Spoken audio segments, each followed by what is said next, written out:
So it was like a stranger. It was strange. But that was okay in those days. Yeah. I had to have permission from my parish priest. And Neil, in the meantime, of course, before the summer before, you see, he took instructions and had become a Catholic. He didn't belong to any religion.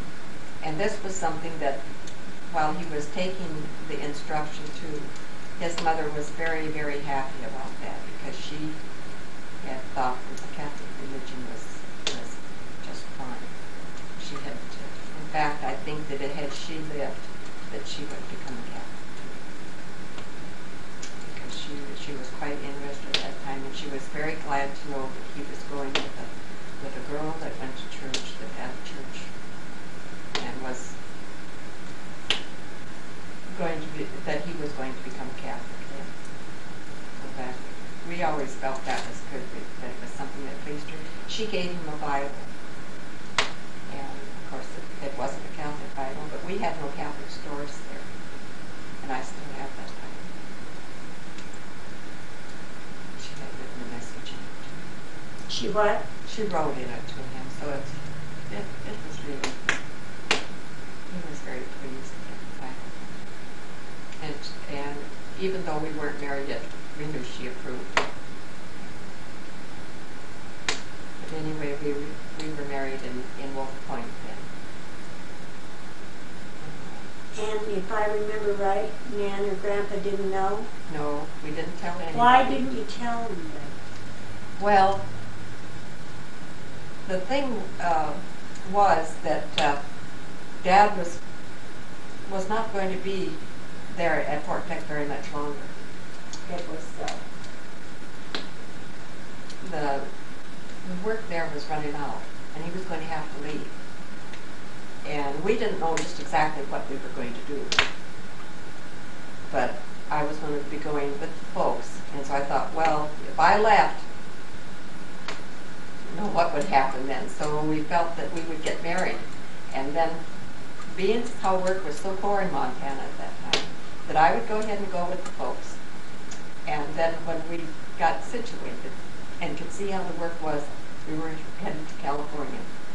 Then I would write and have your dad come. And that's the way it happened. They didn't know he was married.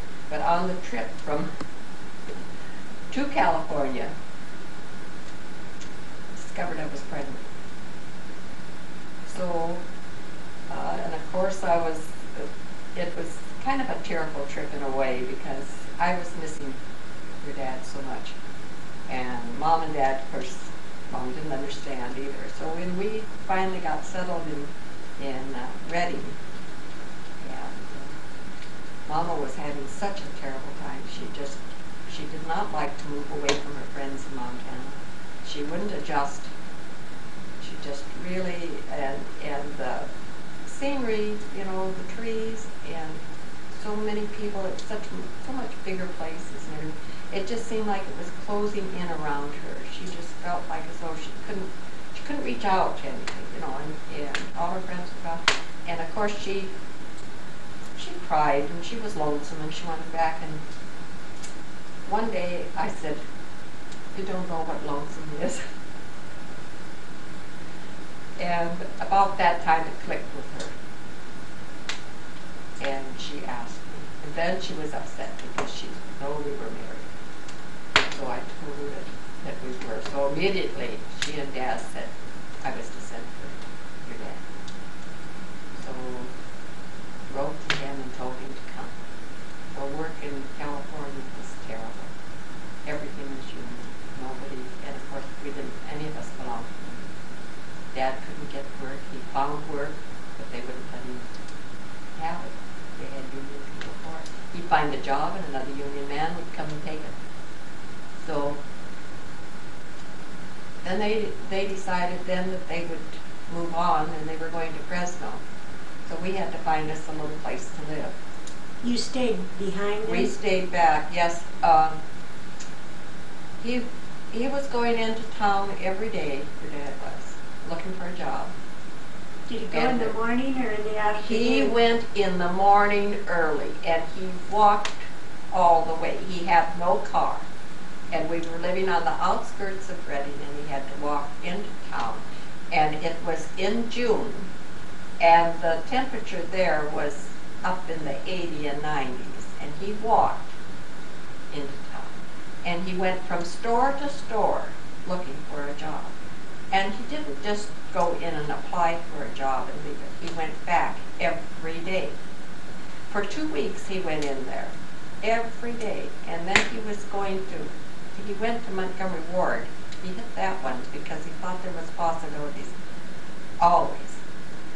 Until the manager would see him coming and call him by name. He would be talking to him and calling him by name.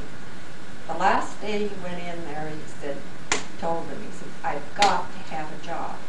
My wife's folks are leaving in the morning. They're pulling out because he can't find work. And he says, I like it here and I'd like to stay. So they found him a job. That was a little bit unusual.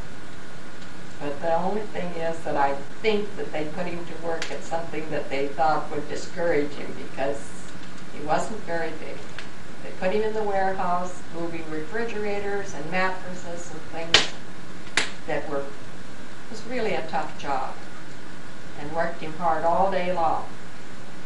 But he was back there the next morning, and in about 2 or 3 days they gave him something easier to do. And we were there, and he worked for Montgomery Ward until Christmas. And at Christmas time, they went out on strike. And just before they had got out on strike, they had been asking him if he would like to take a department in the store. So he was really climbing up. And they also said that if they opened up again after the strike, they could come back to work there. But Montgomery Ward went out. And of course, he walked picket line for a while, and till after Christmas. Well, at Christmas time, in the meantime, of course, being as how I was pregnant all that time, we had Dixie. Oh. Yeah, we kind of got ahead of ourselves a little bit there, because you were born in November. And like I was telling you before, when I went we only lived, the little apartment that we got was just one small room. And it was only about 2 or 3 blocks from the maternity home. And so that the day that I was about a week and a half or 2 weeks over, felt like anyway, according to schedule, what time she was to be born. And the doctor said to go in and he would start my labor. So we packed a suitcase and we walked to the maternity home.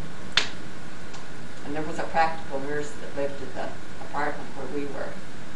And when she found out we walked down there, she said she wished she could have been there to see us with our little suitcase marching down to the maternity home.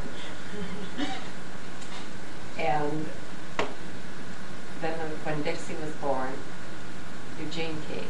He had been back and forth working in Reading and out. Driving this lumber was in company. Reading, wasn't it? This was in Reading. Yeah, I was born in Reading. Yeah, and Eugene was kind of coming and going and stuff. Anyway, when he came to the maternity home then, and he was so pleased to know that he had a little niece. The fact is, I was lucky that I got to talk to him a little bit because he spent all his time down at the nursery looking at her. And of course, when I brought her home, he couldn't keep his hands off her. How old was he? Let's see. He must have been 18, and he just was crazy about you. If you were sleeping, it seemed like he would only be there 10 minutes, and for some reason or another, he was always awake then, so he could pick you up. And he would leave, and then for in a day or two. And never more than a day or two would go by and he was back. He always had, he just enjoyed being around. Now, who is the woman I was named after? I don't know who he was named after. No. No. This is somebody Dad knew? Yeah, evidently, because he said, he had told me, he said, well, we'll either name her Dixie or Trixie. And I said, well, if I have my choice, then it'll be Dixie. It wouldn't be Trixie. I didn't like that. And evidently he knew somebody by that name, because I didn't.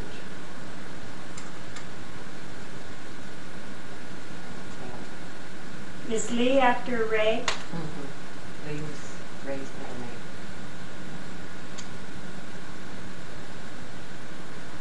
The first night that we took you home, you cried all night long. So there was Neil walking the floor. Oh, and by the way, the day that you came home from the hospital, that was Thanksgiving Day.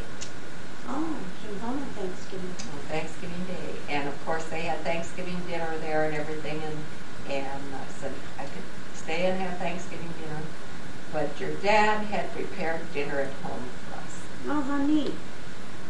And so we had chicken, mashed potatoes, and gravy, and everything. He had it all fixed so that when I got home there was dinner for us. For us, see. I didn't really give you anything. Give you a chicken leg to chew on. But I thought that was really, really very neat. And the beans is how Who did the dishes? Oh, he did. Of course. We didn't have a car, so instead of calling a taxi, the lady at the maternity home said her husband would drive us home. So he took us home from the hospital. People were always, seems like I've always had somebody doing something for me, always. Always had many great friends. And the little lady that owned the apartment house where we lived, she was just a doll. And she was from Montana. But she thought the world and all of your dad. And she used to call you Little Neil. The only problem was that this apartment house did not allow children. Uh-oh. And of course the crying at night wasn't too good. And you were, 3 weeks old, and I took the train, took you and got on the train and came out here to Renton to spend Christmas with the folks. And they were... Well, can we back up now? Dad lost his job in December. He was walking picket. Was he walking picket when you came to Renton? Mm-hmm. Oh. Yeah. Well, yes, because let's see. I was here for Christmas, and he had planned to come and have Christmas with us. So this was our first Christmas, and he couldn't come. So you cried? So I cried. In fact, I went down to Penny's and got a job so that we could have a little money. The folks, Dad still didn't have steady work.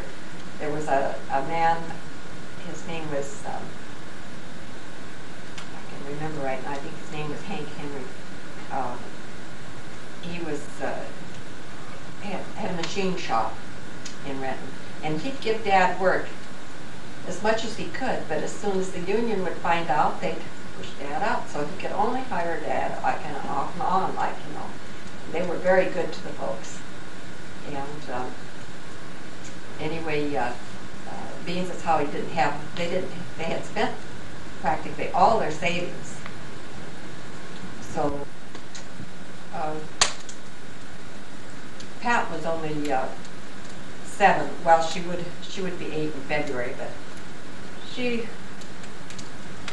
just like you kids, but we all believed in Santa Claus and teaching Santa Claus. Anyway, Christmas was going to be real rough because there was no money.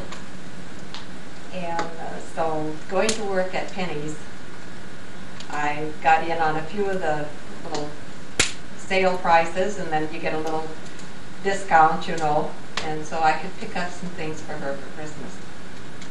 Now, is this the first and only job you ever had? Well, before we were married, I worked as a secretary in Great Falls, or in Havre, for a while. Before after you graduated, Mm-hmm. before you were married. I never heard that before. Oh. I didn't know that. I wasn't there very long, but I worked there for a while. It was for it was a Indian agency, in a sense, kind of a, that's what it was up at the Blackfoot. And they had, it seems to me that it had to do with the Indian agencies stuff anyway. But I was there, a few months, wasn't very long, and then we moved to Glasgow. Oh. So anyway, back to back to Pat Penny's. and her Christmas. She believed in Santa Claus, and Santa Claus was going to come around to they were living in, there was cabins, so it'd be like a motels, you know, and the Santa Claus would come around to these different cabins and bring a gift to all the children. It was something that the owners did, you know. And she wanted a little piano and I don't know, something else. Anyway, you were supposed to have this already and give it to them so that they came around. So I got the little piano for her and I think a little red chair or something. Anyway, Santa Claus came around and he had all the information, and she was just elated because he called her by name and told her how much she had grown and all this. Now, how old was she? She was 7. She would be 8 in February. And she had just been, this was her first year at school because her birthday falling in February, so she didn't start school until she was 7. But she just was really excited about that because Santa Claus really knew who she was, too. And Christmas, it was these people that I mentioned, this Hank Henry, he and his wife had given the folks a turkey and some other things, you know. And they had, of course, they had gone over and bought some things, but they helped furnish the dinner. And then they got coupons from the store that they bought their groceries at. And with $5 more, they could get this nice heavy aluminum kettle. And they spent that $5 to buy me that kettle. So you know what, you had your stews and your soups and your potatoes and things. Kettle? That's the kettle. How neat. And I'm still using it to this day. How about that? But I felt real sad when I found out that that's what they had done because they needed the money so badly, but they bought that gift for us. And of course, Yeah, well, you took your money and you made the Christmas for Pat. well, Christmas was a little sad because I expected your dad to be there, but he couldn't make it. Now, why couldn't he come? Well, there just wasn't enough money and everything, and Eugene was there with him and ready, and so they pooled their resources. They sent Pat a little doll. Eugene had this rubber doll, and they sent up, and then you see, your dad had to save up enough money to send me so I could come back home, too.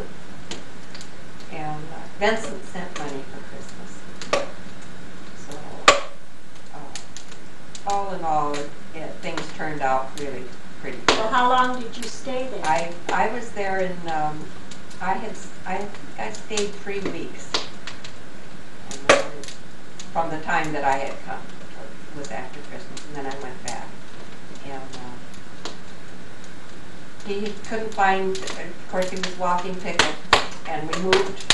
When I got back, the little lady that we had where we were living, the apartment house, helped find us an apartment, which was only just across the alley and about 2 doors down.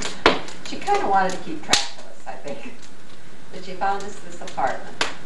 And there was no washing machine there. Either I had to wash some or clothes by hand a lot of times. But she would let me come over and